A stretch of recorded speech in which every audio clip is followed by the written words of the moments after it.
Hi guys, welcome back to my channel. I hope you're all good and I hope you're all staying safe.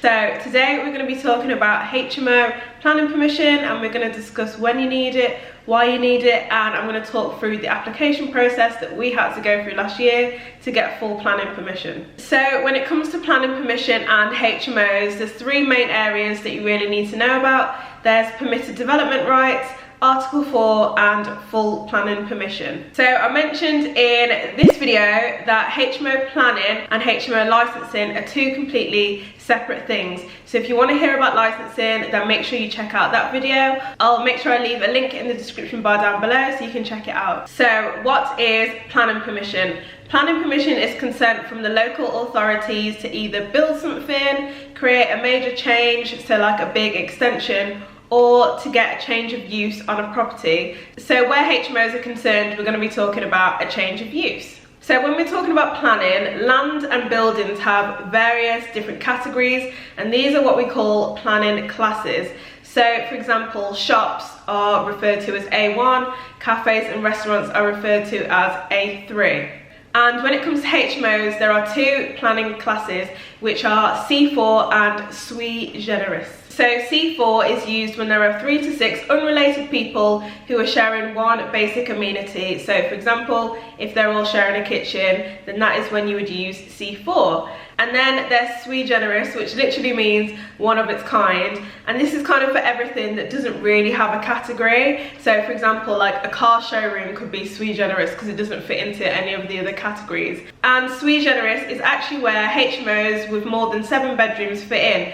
So for our current project, which is an 8-bed HMO, we've had to go for Sui generis because that is the planning class. And it's also important to mention that you don't need to go through planning if you buy an existing HMO. So if you buy a property that's already been running as a HMO, then you don't need to go through planning.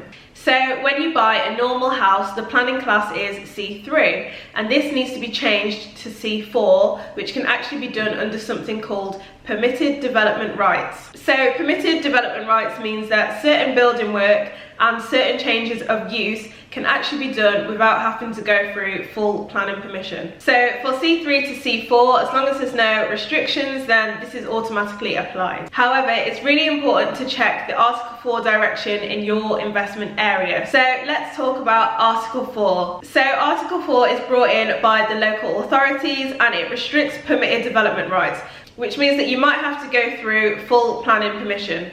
However, not all Article 4 directions are to stop C3 to C4, so you really need to check with your local council because they might have Article 4 in the area, but it might be nothing to do with HMOs. So you really need to look into the rules of your council and contact them and say, is this something I can still do, or do I need full planning? Because you never know, they might have Article 4, but it could be to do with some other permitted development rights. So Article 4 directions that do affect HMOs are common in areas where there is a lot of HMOs.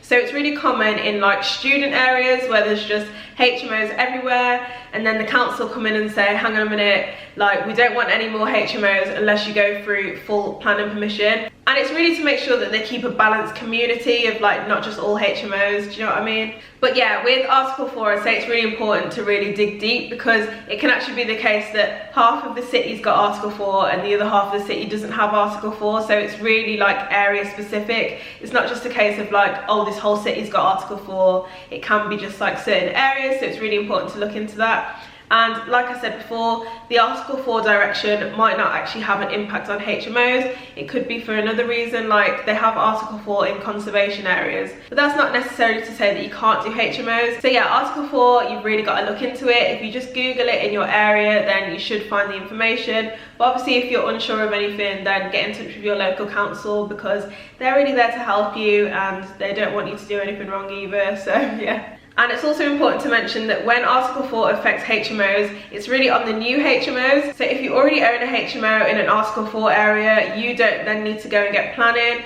And again, if you buy a HMO that's already been running in an Article 4 area, then you don't need to get full planning. It's really just for the new HMOs. So let's talk about full planning. So full planning is needed for HMOs of 7 bedrooms or more. And this is something called Sui generis. So our current renovation is actually an office conversion that we're turning into an 8-bed HMO. So we had to get full planning for that to turn it into Sui generis. So when it comes to planning, typically you'll get your answer within around 8 weeks, and I will stress that it's a very lengthy process. There's a lot of back and forth, and even though I'm going to sum it up in this video and it's not going to sound too bad, planning permission can be an absolute pain. So even though I'm making it sound like, oh yeah, we just got planning permission, it can be a real pain. So I just wanted to stress that because I don't want anybody coming and saying that I made it look easy, because it's not. It's really not. So for our current project, before we put the offer in, we had a look at the planning history of that building and the planning history of the buildings that were surrounding the area. And what we realised was that the building next door was actually a pub conversion, and they'd converted it into apartments. So this kind of gave us a bit of confidence that the planning would actually go through and be fine, because we were like, well, if they've converted a pub next door to apartments, then a HMO is cool, right? So yeah, that kind of gave us a bit of confidence that we'd be fine. You can also do something called a pre-app, but it really depends how confident you are and how confident your planning consultant is.